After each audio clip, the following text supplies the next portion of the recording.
Muy buenas tardes, muy bienvenidos al Idealismo de Trinchera. Somos el Club de los Viernes y hoy tenemos el enorme placer de contar con alguien de la casa, don Diego Barceló, que además es socio fundador del Club de los Viernes, es economista y es director de Barceló y Asociados. Don Diego, muy buenas tardes. ¿Qué tal, Óscar? Buenas tardes. Muy bien, pues como sabes, Diego, la ciencia es el conocimiento objetivo de la realidad. Y eso es exactamente lo opuesto a la propaganda política, que es prácticamente lo único que puede escuchar uno estos días en los medios de comunicación con alguna honrosa excepción. Aprovechando que te tenemos a ti, si te parece, vamos a hacer un ejercicio de ciencia económica y vamos a comentar algunas cuestiones. Por ejemplo, ¿nos podrías decir cuáles eran las expectativas económicas de España antes de que se iniciara esta crisis? Bueno, antes de que se iniciara la crisis del coronavirus, la economía ya había tenido en el 2019 el año más flojo de los últimos 5, porque la economía venía creciendo menos, en parte por cuestiones estructurales, principalmente porque el impacto de la política monetaria ultra expansiva del Banco Central Europeo iba teniendo menos impacto, pero también por los errores de política económica que estaba cometiendo el gobierno de Sánchez, como el aumento de impuestos, la subida exagerada del salario mínimo, etcétera.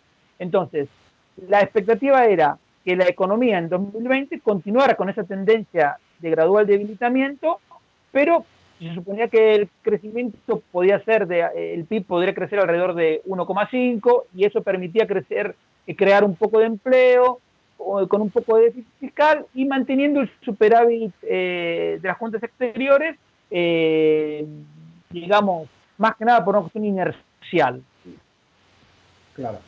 Y una vez que el gobierno reconoce tarde y mal, pero finalmente cuando el gobierno reconoce que efectivamente estamos en crisis, con una crisis sanitaria, si usted hubiera estado en ese momento en el gobierno, hablando por ejemplo de la cartera de Economía, ¿qué medidas hubiera tomado? Y al mismo tiempo, ¿cuál es su análisis de las medidas que este gobierno ha tomado desde ese momento? Bueno, si yo o cualquier miembro del Club de los Viernes hubiese estado a cargo de la cartera de Hacienda, por ejemplo, ya hubiésemos venido recortando el gasto improductivo. Por lo tanto, esta crisis hubiera encontrado a España con unas cuentas públicas mucho más sólidas, porque en lugar de tener el déficit de 2,6, hubiéramos tenido equilibrio o probablemente incluso un superávit. Eh, la... Entonces, digamos, ese ya es el punto de partida. Ahora, eso no pasó. Supongamos que Sánchez se vuelve loco, me llama por teléfono a mí o a cualquier miembro del Club de los Viernes, la echa a María Jesús Montero y nos convocara. Bueno, la medida sería la inmediata, recortar la mitad, por ejemplo, y de manera permanente el impuesto sobre sociedades. Que eso se puede hacer de la noche a la mañana. ¿Para qué?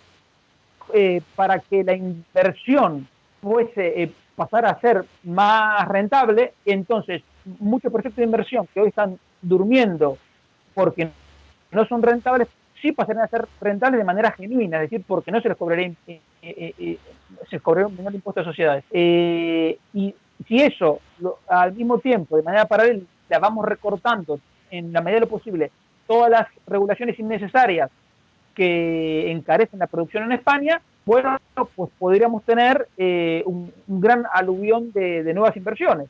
Y entonces eso podría amortiguar y acelerar la recuperación. Claro.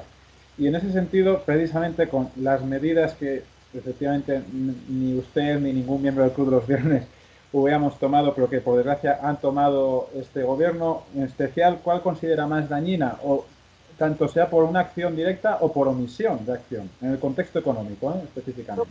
dañino es el enfoque intervencionista, estatista, socializante. O sea, diría que todas son negativas porque ellos no hablan, no solo no hablan de aumento, digo, de reducción de impuestos, sino que están aumentando el gasto. Y lo que es peor, el ex ministro Borrell ha hablado directamente de nacionalizaciones de empresas y de aumentar la intervención del Estado de manera permanente. Entonces, es el peor escenario. Claro. Entonces, bueno, dadas estas lamentables circunstancias, estos gobernantes y este tipo de medidas, usted como economista, ¿a qué escenario económico cree que nos podemos enfrentar ahora mismo en un futuro próximo? Bueno, la proyección económica es un arte, porque, digamos, no sabemos cuál va a ser el futuro, porque es una cosa dinámica. Ahora, si nosotros eh, partimos de un supuesto general, que en mi caso es suponer que desde ahora, digamos, segunda quincena de abril, la economía de distintos sectores empiezan a normalizarse de manera paulatina, de manera tal que lleguen al final de año un poco por debajo de donde estaban en diciembre del año pasado, y ese poco va a depender de cada sector. Digamos, algunos sectores sufrirán más que otros, pero digamos como idea general, esto nos da que el PIB de 2020 va a ser al menos un 5% más bajo que el del año pasado. Eso es la mayor caída del PIB desde 1945.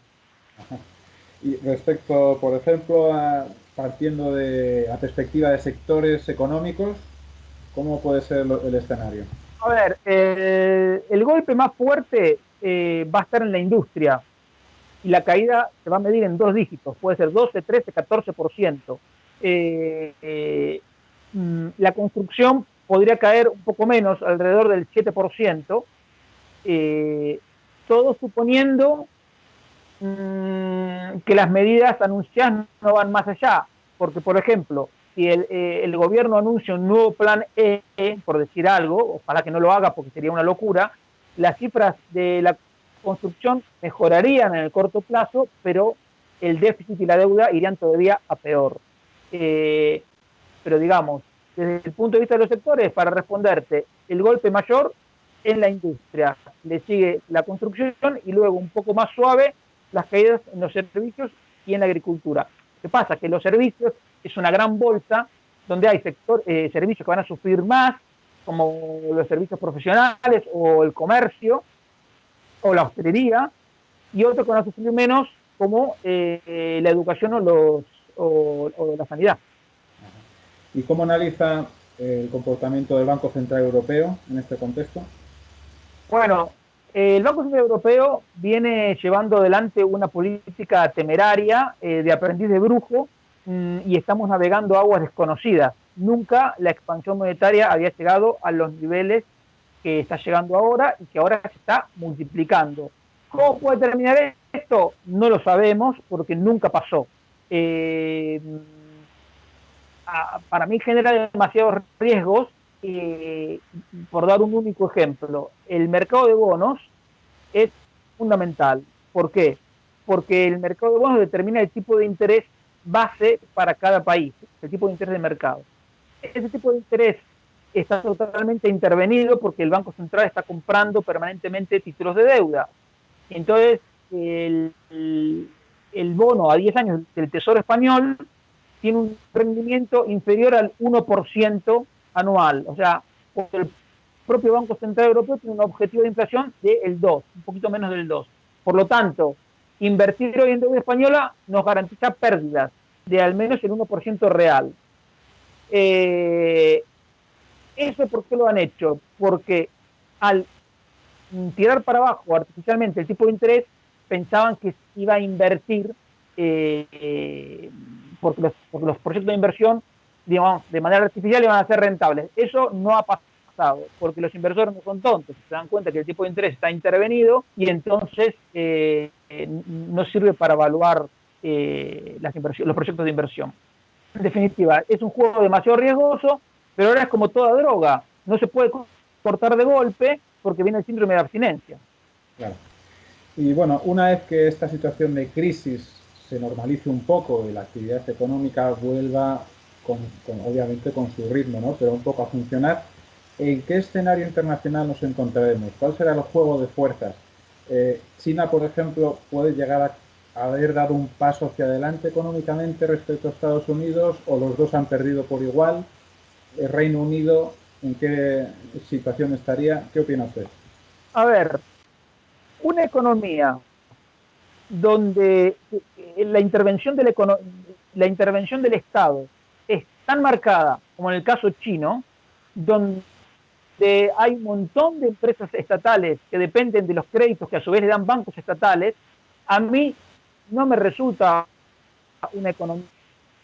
Las cifras siguen siendo, pero es como decía Ronald Reagan cuando le llevaban las cifras de la Unión Soviética. Dice, no puede ser que una economía donde uno trabaja y no se quede con el fruto de su trabajo nos vaya a adelantar a nosotros, donde uno tiene toda libertad. Entonces yo sigo creyendo que pese al mayor intervencionismo que tiene Estados Unidos o Reino Unido respecto a otros años, creo que siguen manteniendo esa esencia de economías que se basan en la iniciativa privada. Y eso no es el caso de la economía china. Entonces, solo por eso yo no creo que la economía china sea el motor por el que algunos suspiran. Y China es muy importante porque es muy grande y ha crecido mucho, vale, pero ha crecido por la inversión de empresas multinacionales extranjeras. Si no hubieran ido esas empresas, no sé dónde estaría China ahora. Así que el escenario, no sé, ojalá continuemos viviendo en un mundo en el que la potencia dominante es Estados Unidos, porque si la potencia dominante pasa a ser un país comunista, una dictadura comunista, pues la verdad que va a ser un mundo un poco más sombrío, por lo menos para los que amamos la libertad. Ciertamente. Bueno, y por finalizar, eh, es actualmente una idea mainstream que si debemos sacar una lección de esta situación es que el Estado debe ser omnipotente, que en el fondo las libertades occidentales que hemos tenido, pues cuando llega una situación crítica vemos que son superfluas y que si queremos una situación equilibrada necesitamos un Estado, un intervencionismo fuerte. O sea, por lo menos es la lección que nos tratan de traer los medios de comunicación, ¿no? En cambio, usted, ¿qué lección podría extraer, una lección esencial de esta situación? Bueno, para limitarnos al caso español, está quedando claro que el esquema de comunidades autónomas ha sido totalmente superado por la realidad. O sea, cuando hubo una crisis importante, el sistema de decisiones que viene implícito en las comunidades autónomas saltó por los aires. Segundo, los parlamentos autonómicos no se reúnen y nadie los echa en falta. O sea, son totalmente redundantes y en una situación de crisis las comunidades autónomas han multiplicado los centros de decisión y, digamos, se ha complicado todo. Pero mi primera lección para el caso español es tenemos que revisar nuestro esquema institucional. Ahora, dicho eso, la centralización en el caso del gobierno tampoco ha funcionado, porque el ejemplo de las mascarillas, el Ministerio de Sanidad centralizó la compra de mascarillas y lo único que consiguió fue desbaratar el mercado.